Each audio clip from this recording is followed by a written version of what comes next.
In compliance of my lord's order, ji Collector Raisian had tendering unconditional apology and filed the affidavit, my lord. क्या है During course of the day, my lord, I am praying for permission, my lord. Original record आ गया क्या Yes, sir. है? My lord, they are stated and they are praying also that we have take appropriate step against the delinquent, my lord. In this regard, class 3 employee has been suspended, my lord. नहीं class 3 employ ढूंढना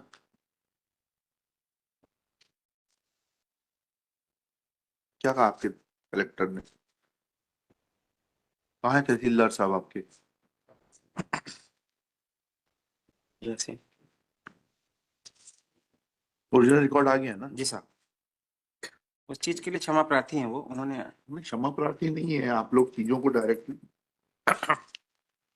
ये original record है ये original card यहाँ पे है साहब, ये हमारे position ji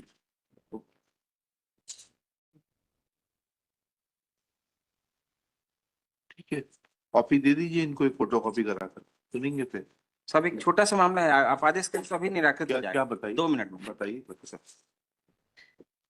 Petitioner has filed the appeal before the commissioner in challenging the order of SDO, which is pending, and my lord, honorable learned commissioner has granting interim protection in favor of the petitioner, which is also pending, my lord. After that, they are declaring that as para 2 of the petition, but my lord, they both are proceeding as simultaneously here. So why commissioner is keeping them pending? My lord has granted status quo in this. We'll direct the commissioner to decide it within 15 days. Let commissioner decide it. उसके बाद आपका जो भी होगा decision उसके खिलाफ आप आइएगा। मतलब कमिश्नर के यहाँ 250 की प्रोसीडिंग्स पेंडिंग जो भी है, लेकिन ये हम 129 में आए हैं डिमार्केशन को लेकर के। तो डिमार्केशन की बात वहीं कमिश्नर को बताइएगा ना नहीं कि भाई डिमार्केशन प्रॉपर नहीं हुआ इसलिए हम 250 की कार्रवाई 129 से ही तो 250 की कार्रवाई उत्पन्न हुई। ठीक है, एक सेकंड प्लीज। अब जब डिमार्केशन हुआ अगर आप उससे सेटिस्फाइड नहीं है तो आपने उसकी अपील वगैरह करी एसडीएम के यहाँ, तो अगर उससे संतुष्ट नहीं है कमिश्नर को बताइए कि ये कार्रवाई गलत है। सर उसके अगेंस्ट हाई कोर्ट आना पड़ेगा सर, कमिश्नर के पास प्रोवाइडेड नहीं है सर प्रोविजन, इसलिए हमने ये फाइल करा है सर। जी बताइए sir. I am ready to if my lord they are permitting तो इशू ये सर कि अगर वो डिमार्केशन अगर कर देते। बोलिए ना। As per the SDO order my lord, इनका कहना है साहब कि at the time of demarcation हमको नोटिस नहीं दिया गया। वो नोटिस दिखा दो बस वही दे रहा हूँ। अपील देखने से आप पहले मैं ओरिजिनल रिकॉर्ड भी दिखा दूंगा। दिखा दिए ओरिजिनल रिकॉर्ड दिखाइए सर। आपने नोटिस दिया था इतना दिखा दीजिए, उतना ही तो पूछा था आपने। जी सर। और की तामील ही दिखा दीजिए।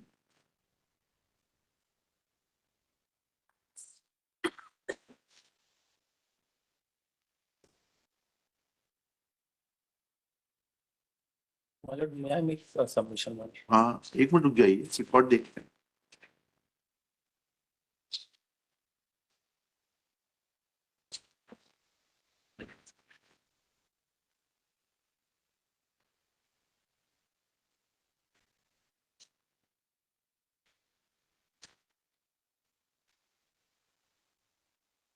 आपके हस्ताक्षर तो हैं इस पे नोटिस पर? हाँ बताइए जी।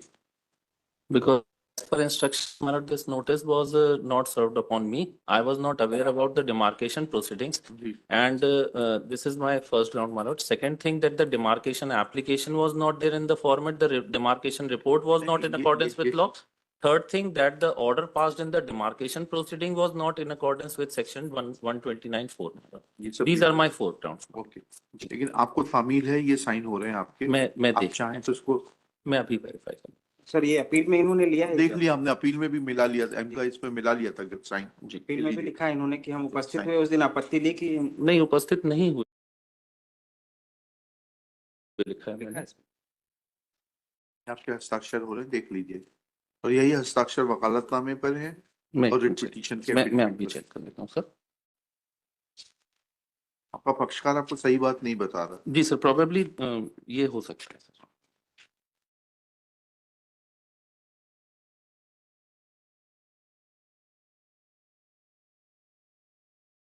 I am not in a position, my lord. I am considering this that how my signatures are been here.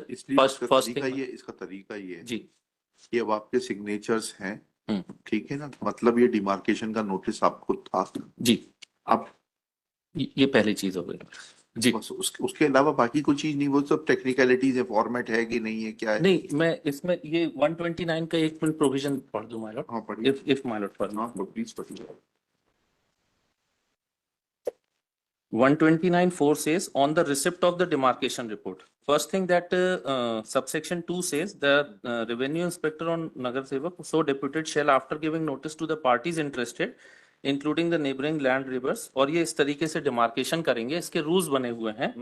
On the receipt of the demarcation report, the tehsildar may after giving opportunity of hearing to the parties interested including the neighboring landholders confirm the demarcation report or may pass such order as he may thinks fit. If my lord this order page number annexure P5 में kindly be seen my lord। Yes. जी, ये 31/12/2019 का order है जी तहसीलदार साहब का। जी। इसमें ये आया है कि एप्लीकेशन फाइल हुई है, हाँ डिमार्केशन रिपोर्ट सबमिट हुई और उसको फाइनल किया जाता है। No notice to anyone my lord after this because subsection. एक सेकंड जी एनेक्जा P3 देख ले साहब, पंचनामा। एक मिनट रुक जाइएगा प्लीज। पंचनामे में हम नहीं हैं। नहीं, वो लिखा है ना उसमें।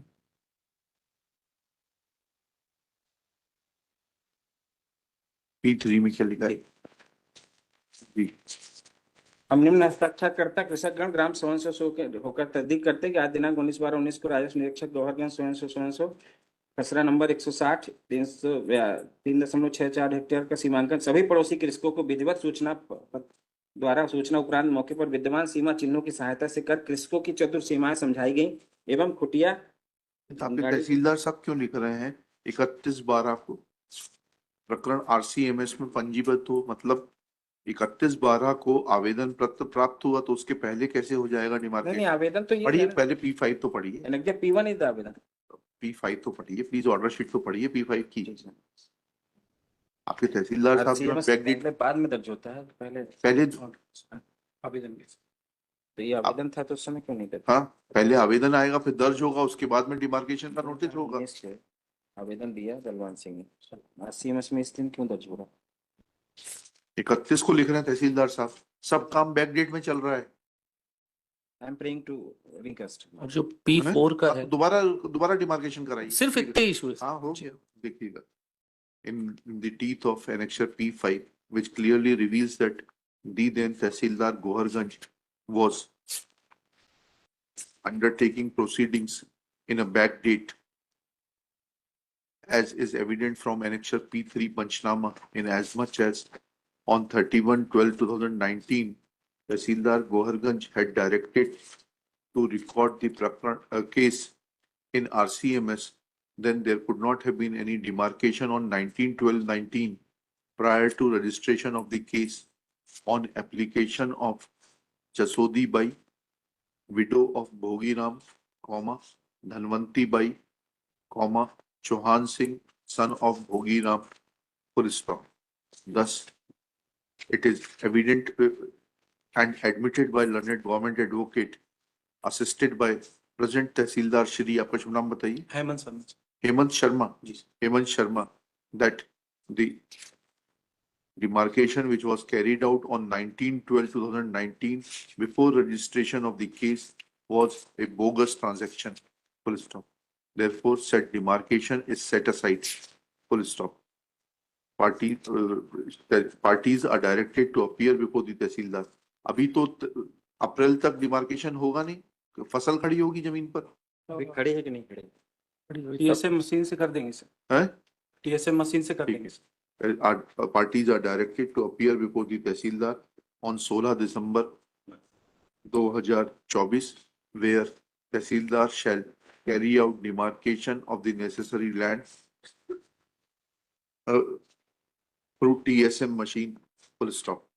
It is made clear that parties, since petitioner is represented, no notice will be required and he shall appear before the on the site at 11 a.m. Full Yes. stop. Tehsildar may issue notice to other concerned parties. जी In above terms, petition is disposed of. Right.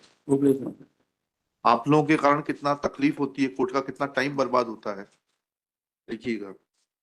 It is recorded that the conduct of the state government and its official has been shady. and that has caused loss of lot of time of the High Court.